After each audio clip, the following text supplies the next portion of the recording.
জীবন চলার পথে যদি কখনো এমন হয় তোমার সাথে আল্লাহর পথে চলতে গিয়ে ঈমান ইসলামের উপরে থাকতে গিয়ে কেউ নাই, তো আল্লাহর নবী বলছে ওয়ালাউ আনতা আদ্দা বিআসতি শাজারাতিন হাত্তা ইউদরিকাকাল মাউত ওয়া আনতা আলা যালিক, তুমি প্রয়োজনে মৃত্যু পর্যন্ত একাই গাছের গোড়ালি গাছের শিকড় একা কামড়াইয়া ধইরা মারির দাঁত দিয়া কামড়াইয়া ধরে রাখবা, তবু আল্লাহর দ্বীনের উপরে একা থাকবে। अगरचे बुत है जमात की आस्तीनों में मुझे है हुक्म खुदा ला इलाहा इल्लल्लाह। আল্লামা ইকবাল বলছেন মুমিন হবে এমন, তাওহীদ কাকে বলে, লা ইলাহা ইল্লাল্লাহ এ কথার মানে কি?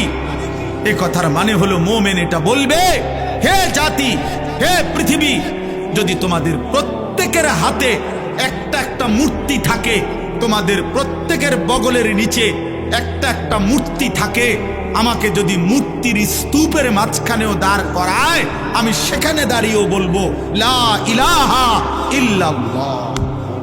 এটারে তাওহীদ, এটারে বলে ঈমান, এরে বলে মুমিন।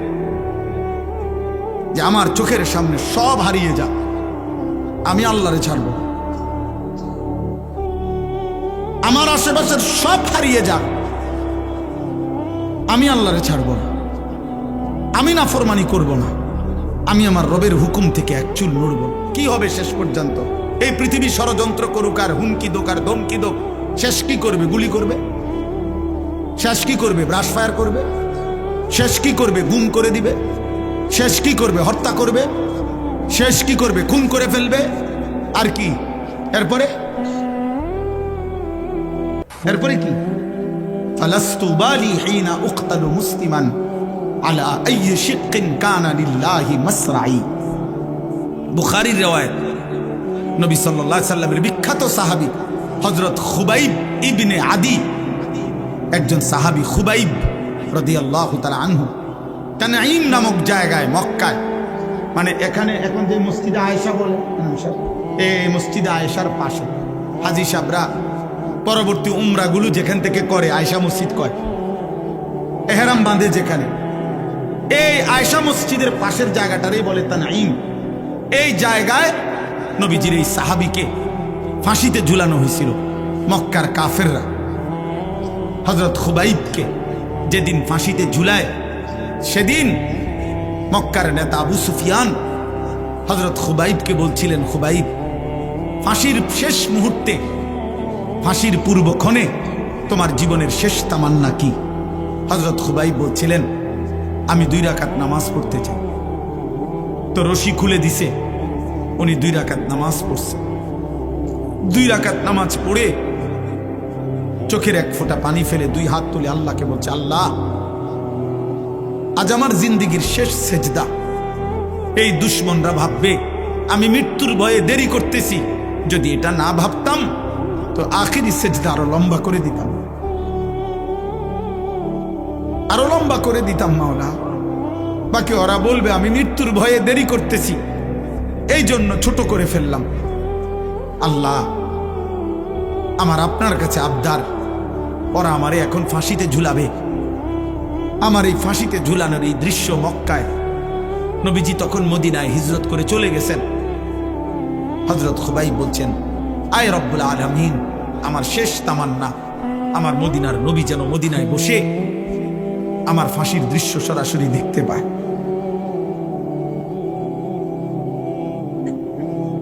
তো মক্কার কুরাইশ আবু সুফিয়ান তখন বলছিল, খুবাইব, তোকে এখন আমরা হত্যা করে ছাগলের চামড়া যেভাবে ছিলে ফেলে, আমরা তোকে এইভাবে চামড়া খুলে ফেলবো, ছিলে ফেলবো।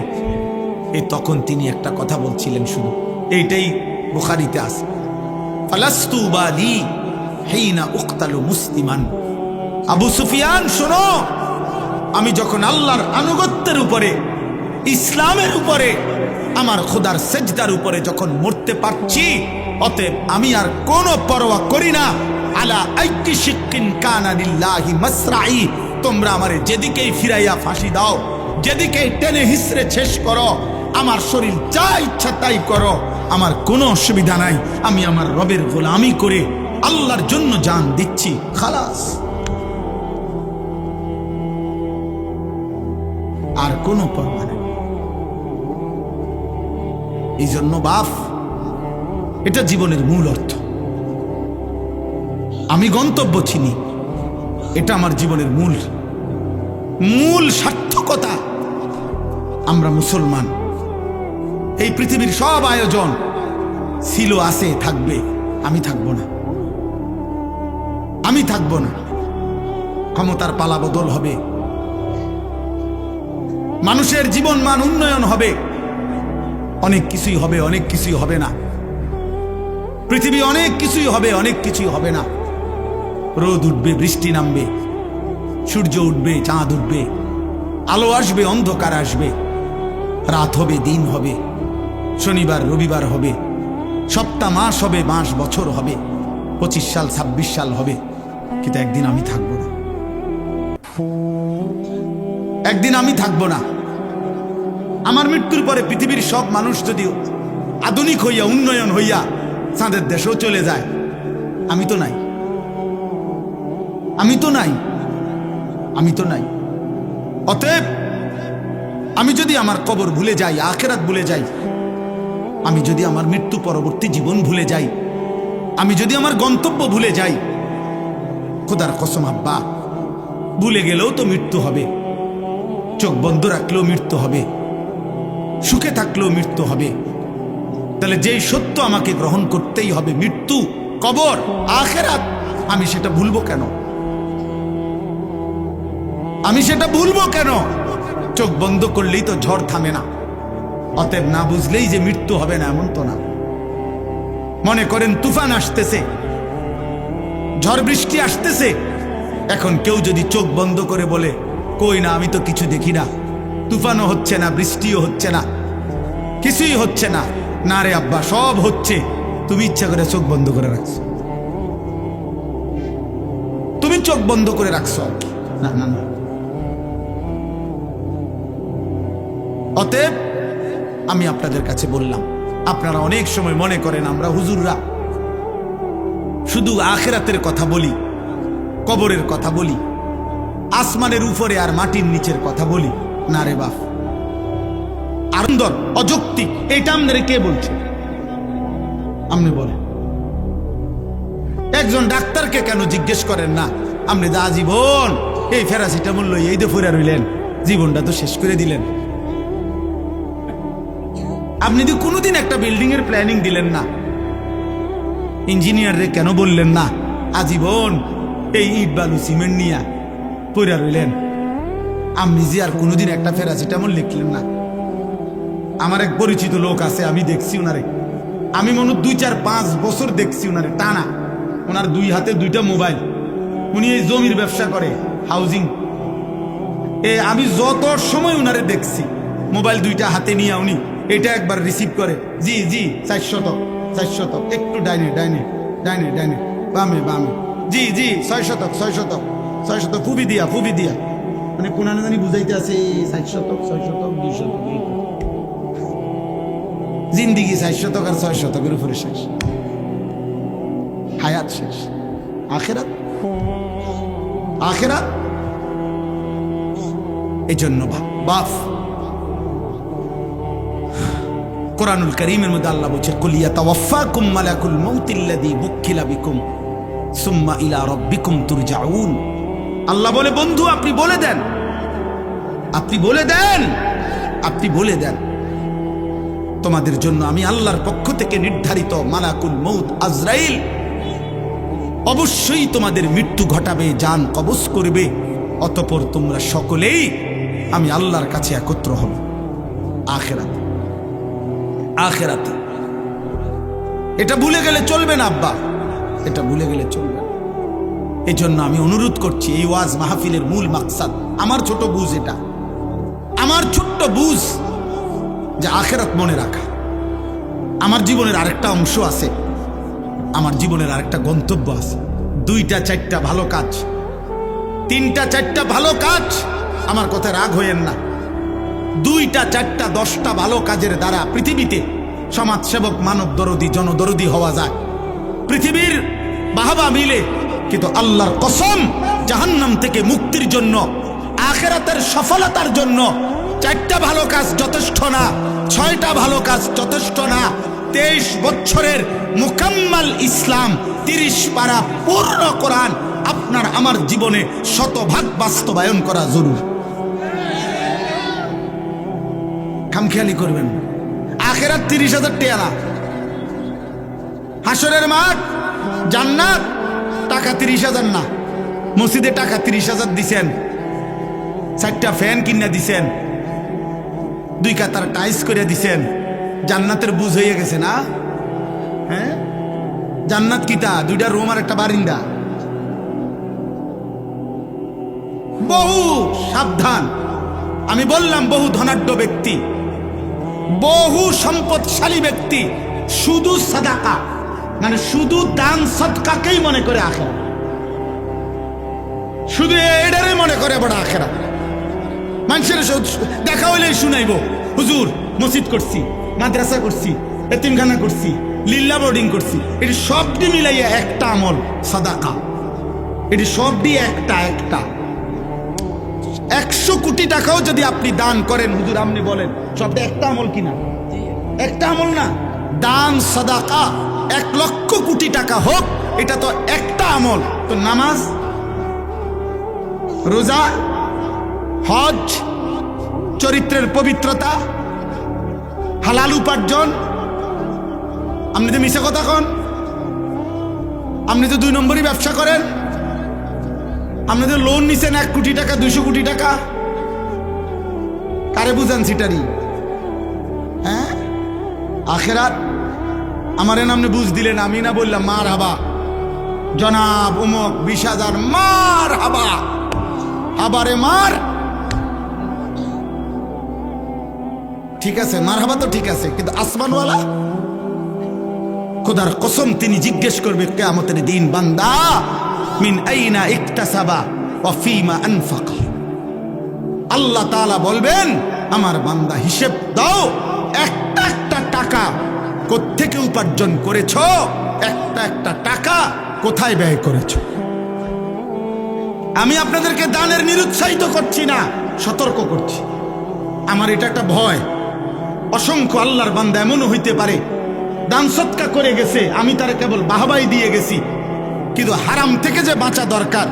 সুদের টাকা দান করলে যে কবুল হবে না, ঘুষের টাকা দান করলে কবুল হবে না, ওজনে কম দেওয়া টাকা দান করলে কবুল হবে না, 2 নম্বরই 6 নম্বরই টাকা দান করলে এটা কবুল হবে না, হবে না, হবে না, দৈন্তার নয় কান না। এ কথা যদি আপনারে আমি না বলি, হতে পারে আখিরাতে আমি আটকায়া যাব। ওই লোক বলবে আমি দিছিলাম, হুজুররা আমারে কিচ্ছু কয় না। নাইলে আমি আরেকটু চেষ্টা করতাম, আরেকটু নয়তো চেষ্টা করতাম হালাল হারামের পার্থক্য করার, কিন্তু হুজুররা তো বিষয়টা আমার এরকম ক্লিয়ার করছে না, আমার তো কেবল মারহাবা না দিল। তখন কি হবে আব্বা? তখন তো আমি আটকায় যাব। আজকে মনে করেন এখানে যদি আমরা 500 লোক হই, আর এখন যদি 1 ঘন্টা সময় পার হয়, তো 500 ঘন্টা পার হইছে 500 জনের। এই 500 জনের 500 ঘন্টা আল্লাহর কসম, আল্লাহর পক্ষ থেকে আমার কাছে আমানত। আমাকে এর হিসাব দিতে হবে। আমাকে 1 ঘন্টার হিসাব দিতে হবে না, 500 ঘন্টার হিসাব দিতে হবে। কারণ এই মানুষগুলো আল্লাহর কথা শুনতে বসছে। এই জন্য আপনাদের কাছে আমি অনুরোধ করছি, আপনি পুরা দিন মানতে হবে। যদি বলেন হুজুর আপনার মধ্যে তো ত্রুটি আছে, হ্যাঁ আমার মধ্যেও ত্রুটি আছে, আমি খোলা কণ্ঠে বললাম, আপনি আমার জন্য দোয়া করেন। কথা বোঝেন নাই? আপনি যদি বলেন অমুক হুজুরের মধ্যে তো ত্রুটি আছে, তো আপনি ওনার লেগে দোয়া করেন। আপনাদের জন্য আমরা দোয়া করি কিনা কথা বলেন না, তো আপনারা আমার জন্য দোয়া করবেন। আল্লাহ হুজুরদের, আপনার চোখের যেই হুজুর ত্রুটি, আপনি ওই হুজুরের লেগে একটু দোয়া করেন যে আল্লাহ এ হুজুররাও নেককার বানায় দেন, আল্লাহ হুজুররাও জাহান্নাম থেকে বাঁচায়া দেন। আমার হুজুর মানে কি জান্নাত থেকে আইছে, তাই না? হুজুর হিসাব দিতে হবে না, আখেরাতে হিসাব দিতে হবে কিনা বলেন? অতএব বাপ, এই কোনো রকম খামখেয়ালি করা যাবে না। আখেরাত খামখেয়ালি না আব্বা। একটা দুইটা ভালো কাজের নাম আখেরাত না, পুরা দিন মানা। সমস্ত গুনাহ আপনি ছাড়তে হবে, সমস্ত আমল আপনি করতে হবে। আপনি মুসলমান, আপনি মুমিন, আমি মুসলমান, আমি মুমিন। আমাকে সমস্ত গুনাহ ছাড়তে হবে, সমস্ত গুনাহ ছাড়তে হবে।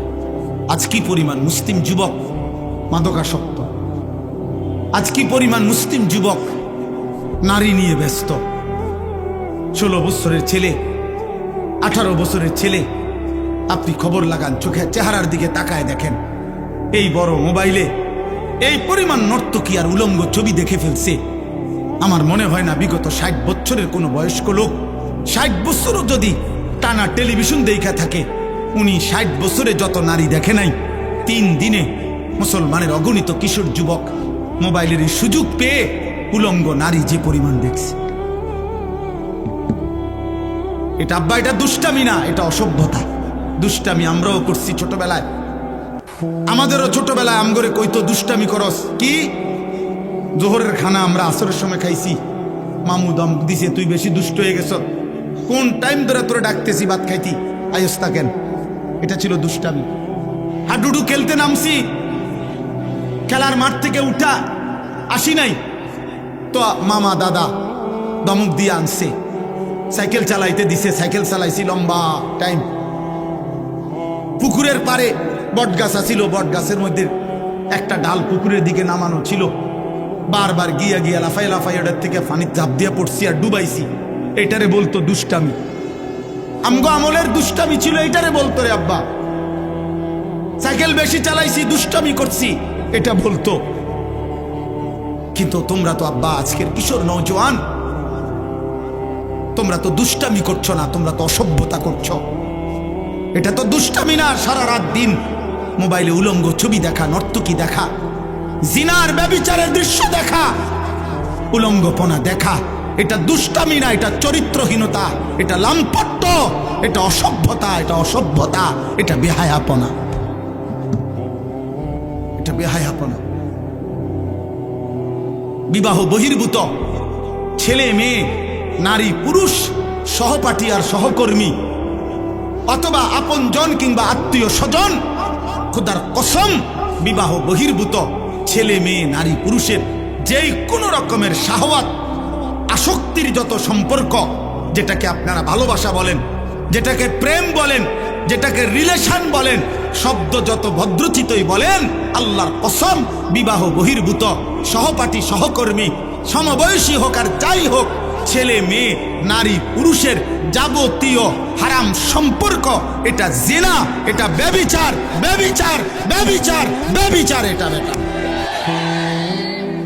এটা জিনা।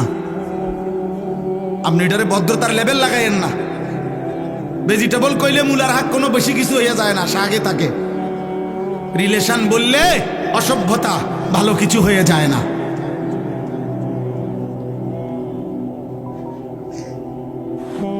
অতএব এটা জরুরি।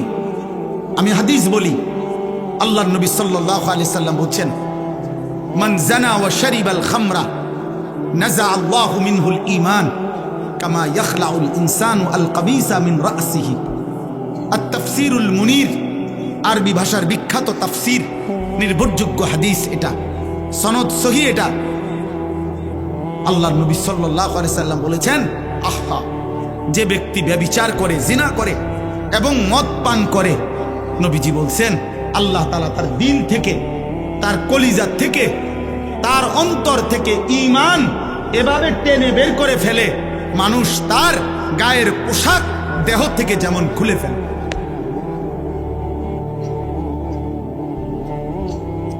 কি ভয়ঙ্কর কথা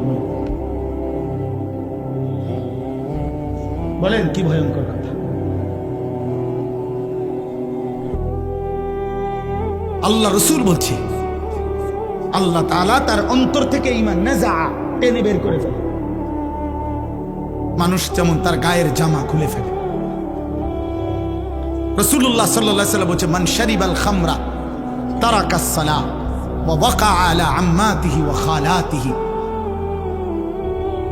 আল্লাহ, যে মদ পান করে, নেশাখোর, মদখোর, গাঁজাখোর, ফুট্টাখোর, বাবাখোর, ডাইলখোর, ইয়াবাখোর, হারামখোর, আল্লাহ রসুল বলছে তার নামাজ ছুটে যায়।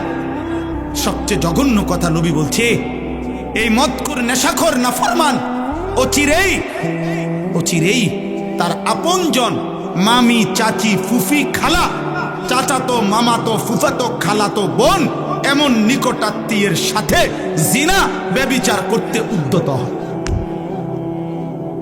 এজন্য প্রত্যেক নেশাখোর ব্যভিচারী, প্রত্যেক ব্যভিচারী নেশাখোর।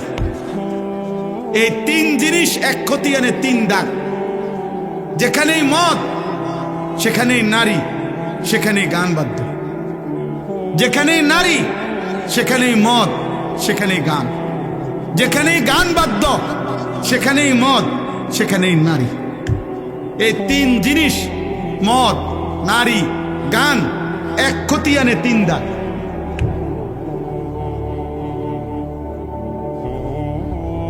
রাসূলুল্লাহ সাল্লাল্লাহু আলাইহি ওয়াসাল্লাম বলছেন, গানে আসক্ত ব্যক্তিকে আল্লাহ তিনটা শাস্তি দিবে। নবীজি স্পষ্ট বলছেন, তিনটা শাস্তি আল্লাহ দিবে। এক নাম্বার, মাটি ধসিয়ে ধ্বংস করে দিবে। দুই, পাথরের বৃষ্টি বর্ষণ করে ধ্বংস করে দিবে। তিন, অথবা চেহারা বিকৃত করে, মানুষের চেহারা পরিবর্তন করে জানোয়ারের আকৃতি বানায় ফেলবে। আজ না হোক কাল, রব্বে কাবার কসম, নবীর এই ভবিষ্যৎবাণী হবেই হবে। মুহাম্মদ আরবি সাল্লাল্লাহু আলাইহি সাল্লাম, তার কোনো কথা ভুল হয় নাই, হবেই হবে। এটা আজ না হোক কাল হবে।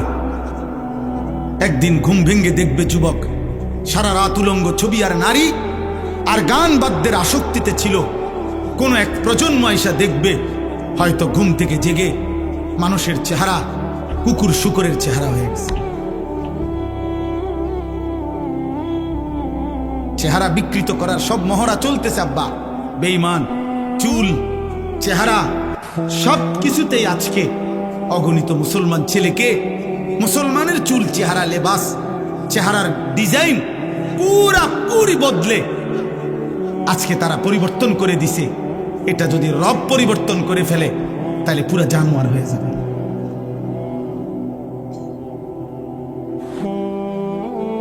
হ্যাঁ, এই জন্য আমি স্পষ্ট বললাম, আখিরাতের জন্য সবগুলো গুনাহ ছেড়ে দিতে হবে। আমিও আপনিও। জাহান্নাম থেকে বাঁচতে হলে, জাহান্নাম আব্বা খামখেয়ালি না। এই বাপ, জাহান্নাম খামখেয়ালি না। ইয়াউমা তুকাল্লাবু ওয়ুজুহুহুম ফিন্নার ইয়াকুলুনা ইয়া লাইতানা আতা'না আল্লাহ ওয়া আতা'নার রাসূলা। আল্লাহ বলে, বান্দা, জাহান্নামের মধ্যে নাফরমানদের চেহারাগুলো দুনিয়ার উত্তপ্ত কড়াইয়ের তেলের মধ্যে যেভাবে মাছ এই পিঠ ওই পিঠ চাপ দিয়ে দিয়ে ভাজি করে, আল্লাহর কসম আল্লাহ বলে, জাহান্নামের চেহারা জাহান্নামের আগুনে ফেরেশতারা এইভাবে উলট পালট করে পোড়াইতে থাকবে। ইয়াকুলুনা ইয়া লাইতানা আতা'না আল্লাহ ওয়া আতা'নার রাসূলা। জাহান্নামী নাফরমান প্রতি সেকেন্ড সেকেন্ড চিৎকার করবে আর বলবে, হায় আমার মন্দ কপাল, আফসোস, আমি যদি আল্লাহ এবং রাসূলের আনুগত্য করতাম, আনুগত্য করতাম।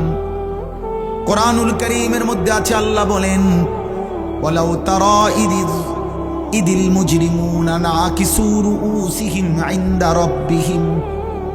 আল্লাহ বলে, বন্ধু, হাসরের ময়দানে দেখবেন নাফরমান পাপী লজ্জায় অপমানে মাথাটা নুয়ে আমি আল্লাহর সামনে দাঁড়িয়ে থাকবে আর বলবে, রব্বানা আবসারনা ওয়া সামি'না ফারজি'না না'মাল সালিহান ইন্না মুকিনুন। নাফরমান বলবে, আল্লাহ, আজ হাসরের ময়দানের সব কিছু আমি নিজ চোখে দেখলাম, ওয়া সামি'না, আমি নিজ কানে শুনলাম, ইন্না মুকিনুন, আজ আমি হাসরের সব কিছু বিশ্বাস করলাম, ফারজি'না না'মাল সালিহান, মাওলা আমারে আর একটা বার হাসরের ময়দান থেকে দুনিয়ার জীবনে ফেরত পাঠান। এবার যদি আমি যেতে পারি না, এক আমল করব। আল্লাহ বলবে, না বান্দা, আমি তো চাইলে দুনিয়াতেই বাধ্য করে জাহান্নাম দেখিয়ে আযাবের এক ফোঁটা চিহ্ন দুনিয়ায় থাকতে দেখাইয়াও আমি ইচ্ছে করলে তোমার আনুগত্য নিতে পারতাম। ওয়ালাউ শি'না লাআতাইনা কুল্লা নাফসিন হুদাহা, আমি তো চাইলে পারতাম বান্দা, পারতাম। আমি যদি দুনিয়ার জমিনে এখন কাউকে এক সেকেন্ডের জন্য জাহান্নামের এক নজর দেখাইতাম, তাইলে তো আর কোনোদিন নামাজ ছাড়তা না। আমি যদি কবরের আযাবের এক দৃশ্য যদি এক সেকেন্ডের জন্য দেখাইতাম, তাইলে তো আর কোনোদিন আমার বন্দিগি ছাড়তা না। আল্লাহর নবী বলেন, ইমানদার কোন নাফরমানের লাশ যখন খাটিয়ার মধ্যে করে কাঁধে তুলে নিয়ে যখন কবরস্থানের দিকে নিয়ে যায়, আল্লাহর কসম নবী বলেন, উম্মত যদি একবার নাফরমানের একটা চিল্লানি যদি তোমরা শুনতা, তাইলে এই কায়নাতের কেউ কোনোদিন কোনো মানুষকে কাঁধে তুলে নিয়ে লাশের খাটিয়া কবরস্থানে নিত না। কোনো লাশ আর দাফন হতো না, লাশগুলো রাস্তার মধ্যে কুত্তার শুকর বিলাই কামড়াইয়া খাইত।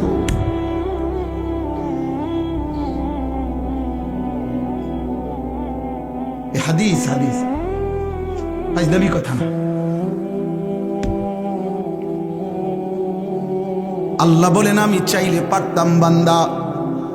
ওয়ালাউ শাআ রাব্বুকা লাআমানা মান ফিল আরদি কুল্লুহুম জামিআ, আল্লাহ বলে তোমার রব চাইলে তো সকলকেই ঈমানদার বানাইতে পারতেন। ফালাউ শাআ লাহাদাকুম আজমাইন, আল্লাহ চাইলে তো সকলকেই হেদায়েত দিতে পারতেন। পারতেন কিনা বলেন না? এখানে আমরা যারা বসছি, আমাদের প্রত্যেককে দিয়ে সেজদা করাইতে আল্লাহর পক্ষে সম্ভব? বলেন না কেন? এই যুবক বলো না, পারতো পারতো। এশার নামাজ না পড়ে নাফরমান তোমরা যারা এক ওয়াক্ত নামাজ পড়ো না, খোদার 365 দিনে কোনো দিন যেই নাফরমান ফজরের নামাজ পড়লি না, এক বছরে কোনোদিন মুসলমানের বাচ্চা, তোর মা, তোর বাবা, তোর অভিভাবক, তোর সমাজ তোকে কোনোদিন বলল না যে ফজরের নামাজ পড়তে যদি একদিন ভোরবেলা আল্লাহর কোন ফেরেশতা তোর ঘাড় ছাইয়া একটা থাপ্পড় দিত, তো তোর বংশের 14 গোষ্ঠী আর কোনোদিন সেজদা না দিয়ে ঘুমাইতো না। আল্লাহ চাইলে পারতেন, কিন্তু আল্লাহ বলেন, আমি চাইছিলাম বান্দা না দেখে, আমার রসুলের কথা শুনে, আমার কোরআনের কথা শুনে, আমার মনোনীত উলামা, কত ইমাম, কত খতিব, কত আলেম, কত বক্তা, কত ওয়ায়েস, কত পীর, কত বুজুর্গ, কত আউলিয়া, কত চিৎকার করছে রে বান্দা, কত কাঞ্জে তোর সামনে কতবার বলছে। সেদিন যদি তাদের কথা তুমি বিশ্বাস করে আমার গোলামি করতা, আজ আমি হাসরের ময়দানে নিজ হাতে জান্নাত তুলে দিত। তুমি কদর করলা না, তুমি কদর করলা না। অতএব আপনারা আলহামদুলিল্লাহ দুনিয়া খুব বুঝেন। দুনিয়া আমি আর নতুন করে বুঝানোর, ওই যে বললাম আগের কথাটা, মাটির তলের কথা আর আসমানের উপরের কথা, এটা বুঝেন না লোক কম তো আব্বা। দুনিয়া বুঝানোর লোক আলহামদুলিল্লাহ প্রচুর আছে, প্রচুর আছে। এই আমি দেখছি আপনার খেতে যে কাম করে, কৃষি সবজি করে, আমার বাসার পাশেও এইখানে এই যে সবজি যারা করে, এগোরও আপনার দেখছি প্রাইভেট কার দিয়ে আইসা, একেবারে স্যুট বুট পরা ভদ্রলোক, টাই পরুন না, 4জন 6জন আইয়া বুঝা। আর আমি বুঝি, আবার আমি বুঝাইতাম যে ভাই আসেন আজকের মাহফিলে আমরা শুনি একটি অটো সুন্দরভাবে কিভাবে চালাইতে হয়। কথা কয় না মোফাজ্জল ভাই, এটা বুঝাইতে নাকি? এটা কিতা বুঝা, অটো চালাইতে এটা বোঝানোর কি দরকার? ওইটির লগে 2 দিন আটলেই তো হয় না। দুনিয়াতে একেবারে সহজ, দুনিয়া একদম সহজ, দুনিয়া একদম সহজ। দুনিয়া, আরে ভাইয়া 200 কোটি মুসলমান যদি 400 কোটি হাত একত্র করেও 24 ঘন্টা দুনিয়া উপার্জনের জন্য চেষ্টা করে, আল্লাহর কসম কাফের বেঈমানদের সমপরিমাণ দুনিয়া ইমানদারের হবে না, হবে না, হবে না, হবে না। আল্লাহ দিবে না, আল্লাহ এটা ওয়াদা দিয়ে রাখছে, ওয়াদারনি ওয়াল মুকাদ্দিবিনা উলিন নামাতি ওয়া মাহিলহুম কালিলা। আল্লাহ বলছে মিথ্যাবাদী নাফরমানদেরকে কিছু সময়ের জন্য দুনিয়া দিয়ে দাও। বান্দা মোমেন সেজদা দিয়ে আমার কাছে আইসো, আমি আল্লাহ তোমার চাহিদাও পূর্ণ করব জান্নাতে। তোমার চাওয়া শেষ হইলে আমি নিজের থেকে কোটি কোটি কোটি কোটি আরো দিতে থাকবো। আমি সব দেব জান্নাতে। দুনিয়া শুধু খোরাকি। ওই আমার বাসার রাজমিস্ত্রি কাজ করছে, ওর লগে চুক্তি হলো, সিস্টেম কইছে হে হুজুর ডেইলি 8 জন কাজ করব, কর্মচারী আমরা 600 টাকা করিয়া ডেইলি হাজিরা দিয়ে যাবেন রোজ। আর ছাদ ডালাইয়ের পরে স্কোয়ার ফিট মাইপা আপনার 280 টাকা করিয়া যত আসে বাকি টাকাটা দিবেন। এইটা হলো হিসাব। আমি বুঝছি এইটা আমাকে হিসাব। আল্লাহ আমারে বলছে বান্দা তুমি শুধু ইমান আমলের সাথে দুনিয়া খোরাকিটা কোন রকম নিয়ে আসো, খাইয়া আইও, বাকি যা হিসাব কইরা জান্নাতে আমি দিয়ে শুধু দিন খোরাকি। হ্যাঁ ডেইলি খোরাকিটা শুধু না। এই জন্য ইমানদার খোরাকি নেয়। এই জন্য ইমাম সাহেব 10,000 টাকা বেতনে 1 মাস চলে, 8,000 টাকা বেতনে 1 মাস চলে, 12,000 টাকা বেতনে 1 মাস চলে, কিস্তি নাই। কিন্তু মাসে 1.5 লাখ টাকা ইনকাম, কিস্তি চলে 4টা। আরো আমার তো কতজনে বলছে খাস করে দোয়া করতাম এই কিস্তি, মানে এমন দোয়া করতাম যাতে কিস্তি 4টা 8টা হয় না। তো খাস করে দোয়া করলে কি করতো, কিস্তির উপরে দোয়া তো আমনে লেগে এইটাই যে হুজুর দোয়া করবেন কিস্তি চলে 4টা, তার মানে আরো যাতে 4টা বাড়ে। আমার একবার একজন হুজুর রবিবারে ছাদ ডালাই খাস করে দোয়া করবেন। আমি বললাম দোয়া করি আল্লাহ যাতে ছাদ ডালাইয়ের দিন ডাকবে যায় নিচে, মানে এমন। নাহলে খাস দোয়া কি এটা পরে জাঁতা দেওয়াতে দোয়াটা নর্মাল দোয়াই তো ছাদ ডালাই হয়। তো যেহেতু সাপ দিতেন কইছেন আপনি খাস, তো তাহলে একটু সাপ দিলাম। দুনিয়া মোটরসাইকেলের লেগে দোয়া। হাই মুসলমান, হাই মুসলমান, ছাদ ডালের দোয়া। হুজুর দোয়া করবেন কষ্ট করে আল্লাহ আল্লাহ করে 12 লাখ টাকা ব্যবস্থা করছি ছেলেটার বিদেশের, আল্লাহ আল্লাহ করে করছে। 3 লাখ টাকা সুদে নিছে, 4 লাখ টাকা কিস্তিতে নিছে, আল্লাহ আল্লাহ করে। হায় হায় হায় হায় মুসলমান, কেমনে বললে এত বড় কথা, এত বড় না ফরমানির কথা কেমনে কইলা? আরে সুদখোর কেমনে বললা? আল্লাহ আল্লাহ করে নিছো কেমনে? আর সুদের টাকার উপরে দোয়া চাও কেমনে? কি দোয়া করতো আমনের ফুতের লেগে? আপনি কি দোয়া চাচ্ছেন? কি দোয়া করতো? আমি দোয়া করতাম যে আল্লাহ উনি যে 6 লাখ টাকা সুদ নিছে এটাতে বরকত দেন নাকি। তো কি দোয়া করতো কি? তা নাই তো কি? আর নাই তো দোয়া করতে আল্লাহ সুদখোরকে ধ্বংস করে দেন। তো নাই তো বরকত দেন বলা যাবে? কথা বলেন না কেন?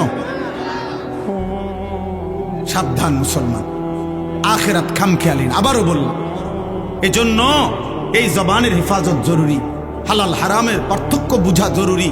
এক মুসলমান, আবারও বলি, আখিরাতকে আপনারা মামুলি ভাববেন না, আখিরাতকে খামখেয়ালি মনে করবেন না। আখিরাতে পুরো জিন্দেগির হিসাব দিতে হবে, রাত দিন 24 ঘন্টার হিসাব দিতে হবে।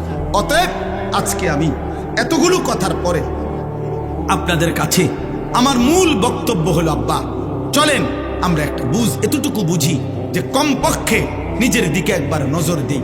আমি আপনি যে যেখানে আসি 30টা সেকেন্ড, প্রত্যেকে একবারে 30 সেকেন্ড সময় আপনি একটু চোখ বন্ধ করে অথবা আপনার বিবেক দিয়ে আপনি ভাবেন আমরা যারা এখানে বসা এখন যে অবস্থানে বসে আছি, চোখ বন্ধ করে বা 30 সেকেন্ড নীরবে ভাবেন তো যে অবস্থায় আছি এই অবস্থায় আমাদের জীবনের গুনার পরিমাণ বেশি নাকি নেকির পরিমাণ বেশি? কি মনে হয়? তাইলে এখান থেকে যদি হাসরের ময়দান হয়, মালিকের সামনে দাঁড়াইয়া কেমনে হিসাব দিব? কেমনে হিসাব দিব? আপনি কি মরবেন না? আপনাকে কি কবরে যাইতে হবে না? এই কথাটাই আমি মনে করাই দিলাম। আমার ছোট্ট বুঝে আমি এতটুকু বললাম। আল্লাহ তাআলা বলছে, বান্দা এবার যদি মনে করে থাকো তোমার গুনার পরিমাণ বেশি, তাইলে তুমি অন্য কোথাও গিয়ে লাভ নাই। আমি আল্লাহ তোমাকে আশ্বস্ত করতে চাই, গুনাহ যদি তোমার আসমান পরিমাণ হয়, গুনাহ যদি তোমার সমুদ্রের ফেনা পরিমাণ হয়, গুনাহ যদি তোমার হিমালয় পর্বত ছুঁয়ে যায়, গুনাহ যদি তোমার এই জমিনের বালুকণা পরিমাণও হয়, তুমি অন্যদিকে যাইও না। তুমি যদি শুধু বুঝতে পারো, অনুভব করতে পারো, তোমার ভিতরে যদি উপলব্ধি আসে আমার গুনাহ বেশি, আর আমার এই গুনাহ আমার জাহান্নামে নিবে, আর জাহান্নামের আগুন আমি সহ্য করতে পারবো না, খোদার কসম আল্লাহ বলেন এদিক সেদিক না গিয়ে বান্দা তুমি আমার দিকে ফিরে আসো, আমার রহমত থেকে নিরাশ হইও না। আমি ওয়াদা করলাম, আমি আল্লাহ এক সাগর নয়, আমি হাজার সাগর, এক পৃথিবী নয়, আমি আসমান ছোঁয়া গুনাহ একবারে একসাথে মাফ করব। তুমি আমার কাছে আসো। এই কথাটাই এখানে 24 নম্বর পারা 39 নম্বর সূরা, সূরা জুমার, এই সূরার 53 নম্বর আয়াত। আমি আপনাদের কাছে 3টা আয়াত পড়ছি, 53, 54, 55, এই 3টা আয়াতের তর্জমা বলেই আমার কথা আমি শেষ করলাম। আল্লাহ তাআলা বলেন, কুল, হে নবী আপনি বলেন, ইয়া ইবাদিয়াল্লাযীনা আসরাফু আলা আনফুসিহিম, হে আমার বান্দারা, তোমরা যারা নিজের উপরে গুনাহ করতে করতে সীমা অতিক্রম করে ফেলেছ, গুনার পাহাড় উঠায় ফেলছ, তোমরা নিজের উপরে যারা জুলুম করে ফেলেছ, তোমরা যারা জীবনটাকে শেষ তসতস করে ফেলছ। হাদিসের মধ্যে, তাফসীরের মধ্যে আছে, নবীজির কাছে কয়েকজন লোক এসে বলছিল, হে মুহাম্মদ, আমরা তোমার কালেমা গ্রহণ করতে চাই, কিন্তু তুমি কি জানো যে আমাদের গুনাহ কি পরিমাণ? আমাদের গুনাহ কি পরিমাণ? হয়তো তোমার আন্দাজও নাই। মুহাম্মদ, আমরা শুধু শিরিক করেছি এমন না, আমরা মূর্তি পূজা করেছি এমন না। তাফসীরে কুরতুবীতে স্পষ্ট লিখছে, নবীজিকে তারা বলছে, হে মুহাম্মদ, চুরি করছি কি পরিমাণ, হিসাব নাই। জিনা করেছি কি পরিমাণ, হিসাব নাই। মদ পান করেছি কি পরিমাণ, হিসাব নাই। খুন করছি কি পরিমাণ, হিসাব নাই। জীবনটা শেষ করে দিছি গুনায় গুনায়, আজ আর কোনো হিসাব করেও কুলাইতে পারবো না, এত বেশি পরিমাণ গুনাহ আমাদের। তো বলছে, মুহাম্মদ, তুমি যে বলছো আল্লাহ মাফ করে দিবে, কিন্তু মাফ তো করবে বুঝি, কিন্তু আমরা যে পরিমাণ গুনাহ করেছি আমাদের মনে হয় তোমার আল্লাহ এত বেশি পরিমাণ গুনাহ মাফ করবে না। গুনাহ যে আমাদের অনেক বেশি। তুমি আরেকবার তোমার আল্লাহকে জিজ্ঞেস করো, উনারে বলতে কও, উনি আমগো কি পরিমাণ গুনাহ মাফ করে দিবে। মহান আল্লাহ পাক এই আয়াত তখন নাজলেন, বন্ধু ওদেরকে বলেন, কুফর আমি মাফ করে দেব, শিরিক মাফ করে দেব, কবিরা গুনাহ মাফ করে দেব, সগীরা গুনাহ মাফ করে দেব, বিদআত মাফ করে দেব, মুনাফিকি মাফ করে দেব, সব মাফ করে দেব।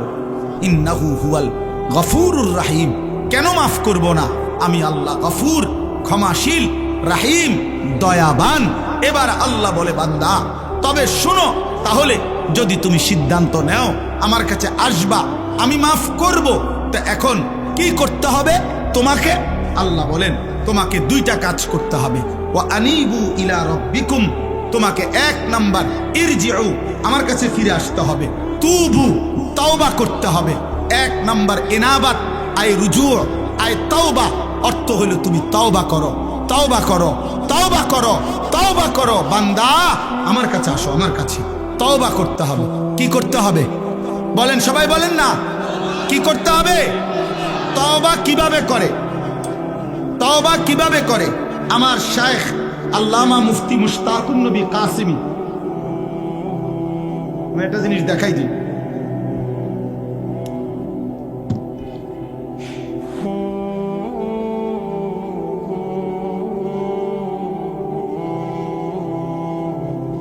এই দেখেন, এখানে আমি এই সাদা কাগজে লিখছি চ আকার চা, দেখছেন নি? এটা চ আকার চা। কি লিখছি? তাহলে এটাই তো চা, ঠিক না? না না, এটা চায়ের শব্দ, এটা চায়ের শব্দ। সাফাতা, চিনি, পানি, এই 3 জিনিস একত্র হইয়া যেটা হয় এটারে কয় চা। অতএব তওবা, তওবা, তওবা, এইটা আপনি কইলেন, এটা তওবা না। 3 জিনিস একত্র হইলে সেটাকে বলে তওবা। 1 নাম্বার, কুফর হোক, শিরিক হোক, কবিরা হোক, বিদআত হোক, নিফাক হোক, যত গুনাহ আমার হচ্ছিল, করছিলাম, সব ছেড়ে দেওয়া। 2, আর করবে না এ কথার চূড়ান্ত ওয়াদা দেওয়া। তিন, লজ্জিত এবং অনুতপ্ত হয়ে মাফ চাওয়া। আল্লাহ বলেন তুমি বান্দা তিনটা বলো, আল্লাহ আমি গুনাহ ছেড়ে দিলাম, আল্লাহ আমি আর করব না, ওয়াদা দিলাম, আল্লাহ আমি লজ্জিত, মাফ চাইলাম। আল্লাহ বলে বান্দা এই তিন জিনিস দুনিয়াবাসীর শুনাইলে হবে না, আমি দিল জানি, আমি কলজার ভিতরেও জানি। তুমি আসলে বলো না নকলে বলো, তুমি বাস্তবে বলো নাকি দরা খাইয়া বলো, আমি সব বুঝি।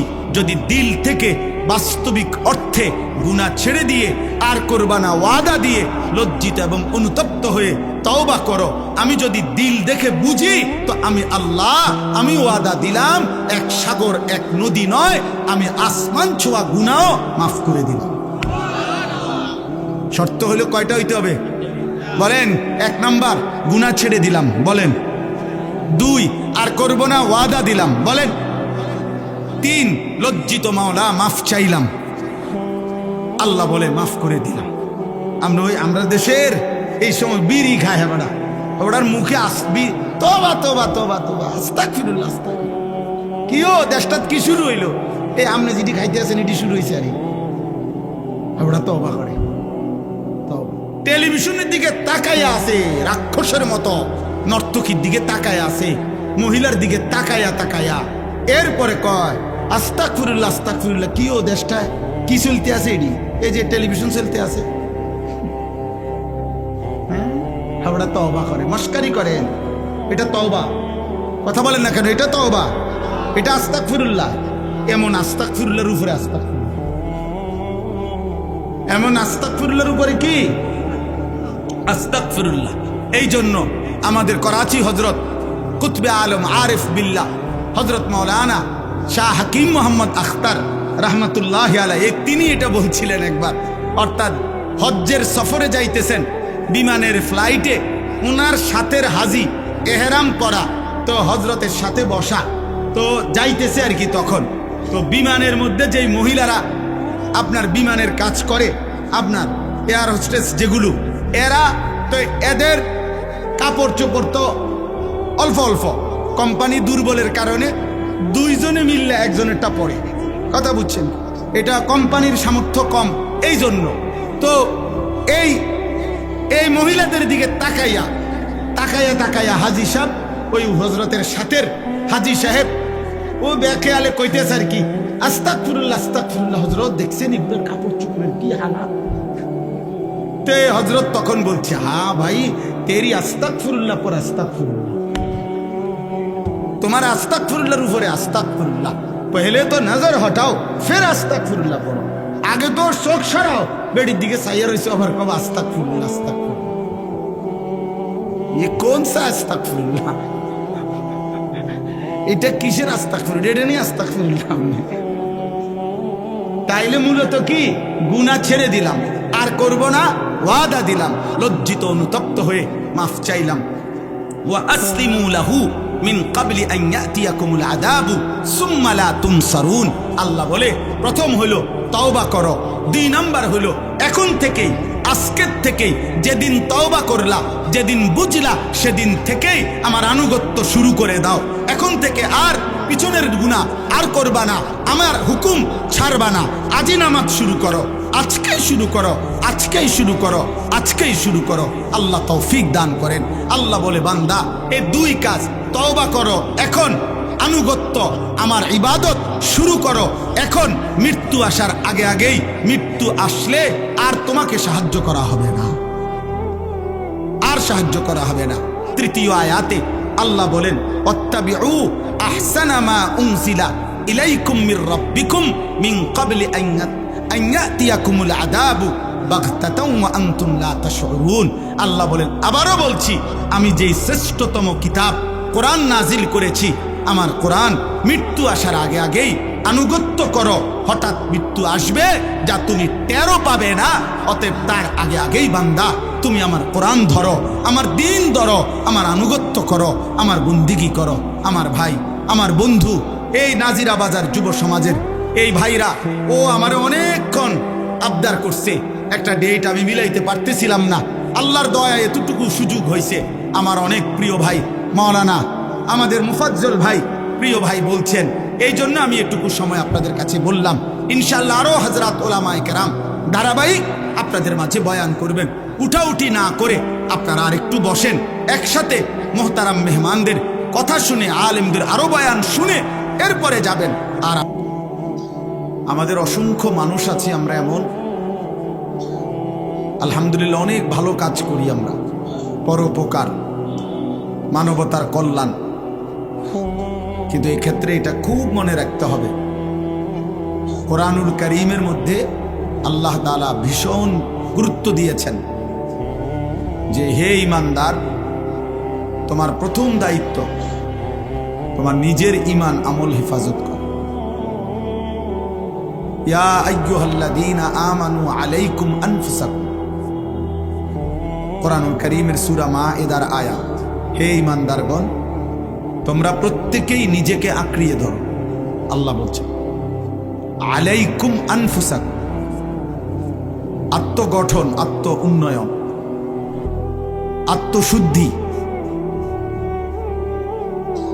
নিজের জীবন, নিজের আখলাক, নিজের ঈমান, নিজের আখিরাত, নিজের চলাফেরা, উঠা বসা আল্লাহ তাআলার হুকুম অনুপাতে গড়ে তোলা, এটা আমাদের প্রত্যেকের উপরে জরুরি, ভীষণ জরুরি। কোরআনুল কারীমের মধ্যে আল্লাহ তাআলা বলছেন ইয়া আইয়ুহাল্লাযীনা আমানু কু আনফুসাকুম ওয়া আহলিকুম নারা, হে ঈমানদারগণ, তোমরা নিজেকে বাঁচাও এবং পরিবারের সদস্যদেরকে বাঁচাও নারান, জাহান্নামের আগুন থেকে। তাহলে আলাদা করে বলছে নিজেকে বাঁচাও এবং পরিবারের সদস্যদেরকে বাঁচাও। তোমরা সকলে বাঁচো একসাথেও বলতে পারতেন, কিন্তু আল্লাহ তাআলা বুঝাইছেন আলাদা করে। উদ্দেশ্য কি? উদ্দেশ্য হলো জীবন চলার পথে কখনো যদি এমনও হয় স্ত্রী, পুত্র, পরিজন কেউ আল্লাহর পথে নাই, তবুও তুমি একা হলেও নিজেকে বাঁচাও। এই ক্ষেত্রেও এই কথা বলার সুযোগ নাই যে আল্লাহ আমি কি করবো, আমার পরিবার, আমার সমাজ, আমার ঘর সংসার কারোর সাথে আমি আর পারি নাই, এই কারণে আমি আপনার হুকুম মানতে পারি নাই। আল্লাহর কসম, এই কথা বললে আখিরাতে মুক্তি হবে। কোরআনুল কারীমের মধ্যে আছে সূরা নিসার মধ্যে ফাকাতিল ফি সাবিলিল্লাহ লা তুকাল্লাফু ইল্লা নাফসাকা ওয়া হাররিদিল মুমিনিন। আমি সবাইকে অনুরোধ করছি আপনি বুঝতে চেষ্টা করেন ব্যক্তিগতভাবে। বাপ, আমি আল্লাহর কথা এই জন্য শুধু বলতে চাই যে আমিও যেন বুঝি, আপনিও যেন বুঝেন, আমল করেন। কোনো পরিচিতি, সুখ্যাতি, জনপ্রিয়তা ব্যক্তিগতভাবে এটা আমার তেমন কোনো দরকার নেই। আমি কোনো প্রার্থীও না, আমার কোনো পদ পদবিও নাই, আমি কোনো মার্কাও পক্ষেও না বিপক্ষেও না, এটা বুঝিও না, আমার কোনো মার্কাও নাই। আপনি যদি মনে করেন তো আপনি কি, আমি এই যে রুম আছি এরকম। এই জন্য আমার অনুরোধ, আমার উদ্দেশ্য একটাই, আমরা যেন প্রত্যেকে এতটুকু বুঝি যে আমার আখিরাত আছে। আজ এখানেই আমার সব আয়োজন শেষ না, আমাকে এরপরে কোথাও যেতে হবে। আখিরাত ভুলে গেলে, মৃত্যু পরবর্তী জীবন ভুলে গেলে খোদার কসম সেটা জীবন হয় না। আল্লাহর সাথে যার বাঁধন ছুটে যায়, রবের সাথে যার সুতা ছিঁড়ে যায়, সে আর মানুষ থাকে না। মানুষ থাকে, জীবনের অর্থ যার কাছে শুধুই মনের চাহিদা পূরণ, পরে মানুষ বলেন আমি হালাল হারাম বুঝি না, জায়েজ না জায়েজ বুঝি না, আমি বুঝি আমার মনে যা চায় তা পূরণ হইতে হবে, এইটা যার জীবনের অর্থ, পরে মানুষ বলেন ওকে বলে জানোয়ার, চতুষ্পদ জন্তু। কোরআন এমন ব্যক্তিকে চতুষ্পদ জন্তু বলছে। কোরআনুল কারীমের সূরা আরাফের মধ্যে কথা স্পষ্ট আয়াত, ওয়াত্তাবা হাওয়াহু ফামাসালুহু কামাসালিল কালব। কোরআন শরীফে আল্লাহ বলছেন যে তার মনের চাহিদার কেবল অনুসরণ করে, আল্লাহর বিধান, হালাল হারাম, উচিত অনুচিত জায়েজ না জায়েজের পার্থক্য যে করে না। আমার 12 লাখ টাকা দরকার, অতএব আমি 6 লাখ টাকা নিলাম জমি বেচা, 6 লাখ টাকা নিলাম সুদে কিস্তিতে, 12 লাখ টাকার চাহিদা পূর্ণ হয়েছে। হালাল হারাম আমি বুঝি না, আমার টাকা দরকার। আমার নারী দেখা দরকার, আমার লজ্জাস্থানের চাহিদা, অতএব আমি মোবাইলে নর্তকী ছবি, উলঙ্গ দৃশ্য, জিনা, ব্যভিচার, নাটক, সিনেমার নায়িকা, রাস্তার বেহায়া নারী, যা পাই আমি সব দেখলাম, কারণ আমার কাছে কোনো হালাল হারাম পার্থক্য নাই। আমার চাহিদা পূরণ হওয়া, এটা হলো আমার মাকসাদ। আল্লাহর কসমের মানুষ বলেন, একে মানুষ বলে না। কোরআনুল কারীমে আল্লাহ বলছে ওয়াত্তাবা হাওয়াহু ফামাসালুহু কামাসালিল কালব। জীবন যার কাছে শুধু চাহিদা পূরণ, তার উদাহরণ কুকুরের মতো। কামাসালিল কালব, ওই জীবন কুত্তার জীবন, ওই জিন্দেগি কুত্তার জিন্দেগি, কুকুরের জীবন। সরাসরি কোরআন শরীফের আয়াত। অতএব জীবন যার কাছে শুধু চাহিদা পূরণ, সে ইনসান না, সে মানুষ।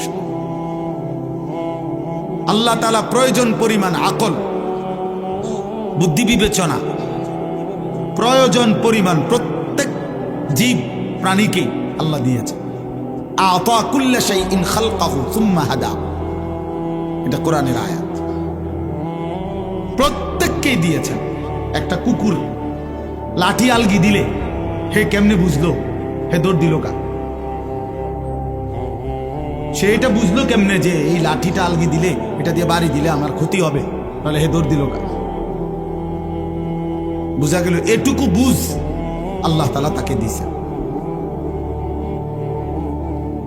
অতএব প্রয়োজন পরিমাণ আকল আল্লাহ তাআলা প্রত্যেককে দিয়েছেন, কিন্তু পূর্ণ আকলে তাম, পূর্ণ আকল, বুদ্ধি, বিবেচনা আল্লাহ তাআলা মানুষকে দিয়েছেন।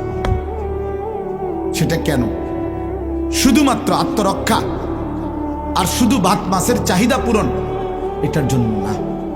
এতটুকু যদি হয় তো একটু ও গরু, ছাগল, কুকুর, বিড়াল রে যেদূর দিছে বুদ্ধি বিবেচনা, এদূরে সাথ, এদূর বুদ্ধি বিবেচনা নিয়ে তো গরু, ছাগলও, কুকুর, বিড়ালও তো দুনিয়া ভোগ করে, খায়, ঘুমায়, পেশাব পায়খানা করে, লজ্জাস্থানের চাহিদা পূরণ করে। নাই তো কুকুরের বাচ্চা হয় কেমনে, ছাগলের বাচ্চা হয় কেমনে? দোস্ত, এটা বোঝা উচিত, এটা ভীষণ বোঝা উচিত।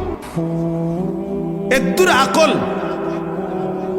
এ তো জানোয়ারেরও আছে, শুধু চাহিদা পূরণের জন্য যেটুকু দরকার।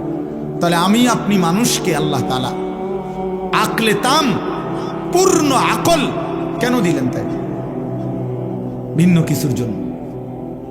শুধু ভাতের চাহিদা, খাবারের চাহিদা, পেটের চাহিদা, শুধু ঘুম, শুধু উপার্জন, শুধু লজ্জাস্থানের চাহিদা পূরণ, এটুকু যার মাকসাদ, উদ্দেশ্য, ও মানুষ না হলেও চলতো, ও মানুষ না হলেও চলতো। এটুকুর জন্য মানুষের আকল দেওয়া দরকার ছিল না। জানোয়ারের বুদ্ধি বিবেচনা যেদূর, এদূর দিলেই সার্থ। এই জন্য বাপ, এটা বোঝা উচিত। কোরআন আপনাকে এটা বুঝাইতে চাইছে। এই জন্য কোরআনুল কারীম আল্লাহ বলছে ফাতাবিরু ইয়া উলিল আবসার, হে চোখওয়ালা বান্দা তুমি ভাবো। ফাতাবিরু ইয়া উলিল আলবাব, হে বুদ্ধি বিবেচনা সম্পূর্ণ বান্দা ভাবো। ফাতাবিরু, আল্লাহ তাআলা বলছে ইন্নামা ইয়াতাযাক্কারু উলুল আলবাব, বুদ্ধি বিবেচনা সম্পূর্ণ বান্দা আমি আল্লাহর কথা থেকে উপদেশ গ্রহণ করবে। আল্লাহ কোরআনুল কারীমের মধ্যে বলছে আমি কোরআনের এই কথাগুলো কেন দিলাম? লাআল্লাকুম তাযাক্কারুন, যেন তোমরা উপদেশ গ্রহণ করতে পারো। লাআল্লাহুম ইয়াতাফাক্কারুন, যেন আমার বান্দারা ভাবতে পারে, ফিকির করতে পারে। লাআল্লাহুম ইয়াত্তাকুন, যেন আমার বান্দারা আমি আল্লাহকে ভয় করতে পারে। লাআল্লাকুম তাত্তাকুন, যেন তোমরা নিজেকে মুত্তাকি বানাইতে পারো। আল্লাহ বলছেন এটা লাকাদ কানা ফি কাসাসিহিম ইবরাতুল লিউলিল আলবাব। আল্লাহ বলছে বান্দা কোরআনুল কারীমে আমি বহু জাতি, ব্যক্তি, সম্প্রদায়ের অনুগত অবাধ্য ঘটনা, অনুগত জাতির ঘটনাও বলছি, নাফরমান জাতির ঘটনাও বলেছি, অনুগত বান্দার ঘটনাও বলেছি, অবাধ্য বান্দার ঘটনাও বলেছি।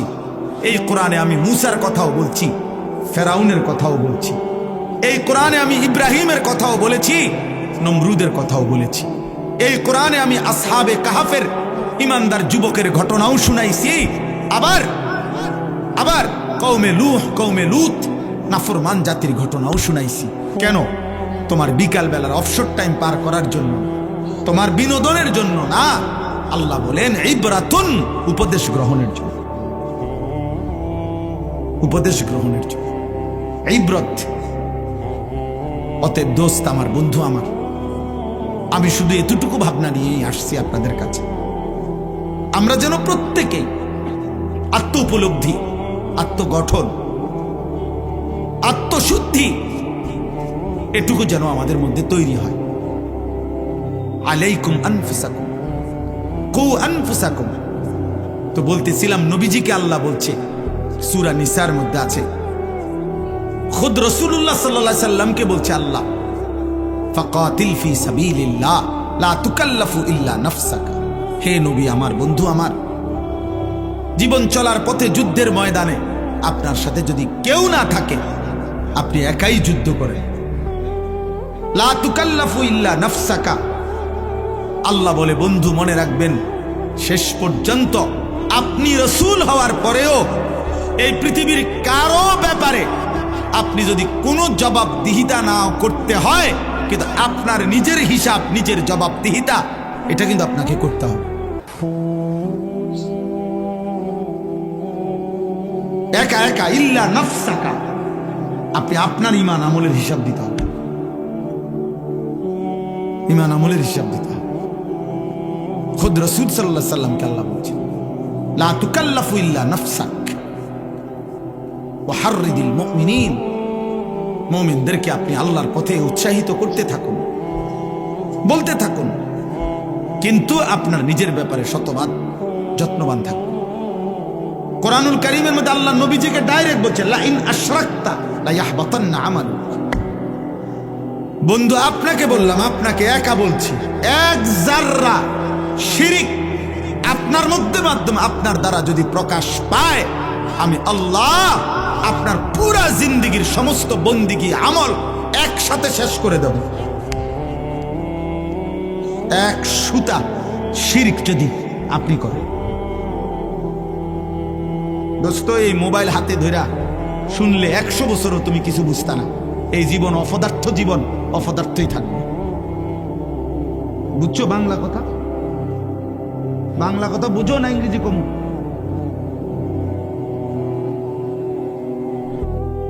মোবাইলের এই আসক্ত জীবন কোনোদিন মঞ্জিল চিনাবে না, মাতাল ছাড়া আর কিছু বানায় না। কারণ আপনি কখনোই তৃপ্ত হইতে পারবেন না, কারণ প্রতি সেকেন্ডে এই মোবাইল, ফেসবুক, হাজারো মানুষ, হাজারো বুদ্ধি, আইটেম, হাজার হাজার কোটি কোটি বুদ্ধি, সিস্টেম, পদ্ধতি, সৌন্দর্য, সাজগোজ, রং তামসা, যার মাথার জিডা সে এটা প্রচার করতেছে। আপনি সমাধান করবেন কেমন? আপনি যদি নির্দিষ্ট কোনো একটা কেন্দ্রে না দাঁড়ান, আপনার যদি একটা লক্ষ্যবিন্দু না থাকে, জীবনের যদি একটা গন্তব্য না থাকে, এই মোবাইল দেখা খোদার কসম কোন মানুষ নিজেকে পৃথিবীতে, আখেরাত তো নাই, দুনিয়াতেও কোনোদিন সে নিজেকে সুস্থ স্বাভাবিক রাখতে পারবে না। এই জন্য আমার বয়স 44 বছর। 44 বছরে আমার জিন্দেগির লক্ষ্যবিন্দু স্থির যে আমি আল্লাহ রসুলের অনুসরণ করব, সাহাবাদের অনুসরণ করব। 44 বছরে আর কোনোদিন জামা, চুল, দাড়ি, মোষ, চেহারা, জামা, পোশাক, কোনো কিছু খোদার কসম আমার আর বদলাইতে হয় নাই। আমি এক মডেলে, এক ঢঙ্গে আছি, কারণ আমার জীবনের কেন্দ্র ঠিক আছে। কিন্তু তোমরা যারা কিশোর নওজোয়ান, তুমি বলো গত 6 মাসের মধ্যে, 1 বছরের মধ্যে চুলের ডিজাইন বদলাইছো কয়টা? তাহলে তুমিই তো জানো না তোমারে কেমনে সুন্দর লাগে, তো মানুষে তোমারে কি বুঝবো? তোমার লগে তো তোমারে বনে না, তোমার সাথে তো তুমিই বনো না। বলেন এই পর্যন্ত কয়টা ডিজাইনের প্যান্ট বদলাইছেন? সেলুনের দোকানদারের কাছে গিয়ে বলে নতুন কি আসছে ডিজাইন। হায় হায় মাতাল, শেষ পর্যন্ত ডিজাইন নিলা নাফিতের থেকে। এই তোমার রুচি, ডিজাইন নিলা নাফিতের থেকে। নাফিতে শেবের পরে আয়না দিয়ে দেখাইয়া দুদিকে দেখা আপনার সেরকম লাগতেছে। জিগাইলেন না কিরকম, মানে সেরকমটা কেনা এটা বুঝছি তো আপনি, সেরকম তো বুঝছি কেউ একজন, সে কে? জনায়েত বাগদাদি, তো বাইজিদ বুস্তামি, তো সেটা কে? জিগান না কিশোর ভাই, যুবক ভাই, তোমার সমবয়সী যে তোমারে বললো দোস্ত তোর সেরকম লাগে, তেহরে জিগান না দোস্ত সেরকমটা কি, সেটাকে? তুমি তার কলজাটা খুললে যদি রিপোর্ট আইয়ে দেখবা, সে বলতে সে তোমারে বুঝাইছে দোস্ত তোমারে ফুট্টা খোরের মতো লাগে, বাবা খোরের মতো লাগে, ডাল খোরের মতো লাগে, ইয়াবা খোরের মতো লাগে।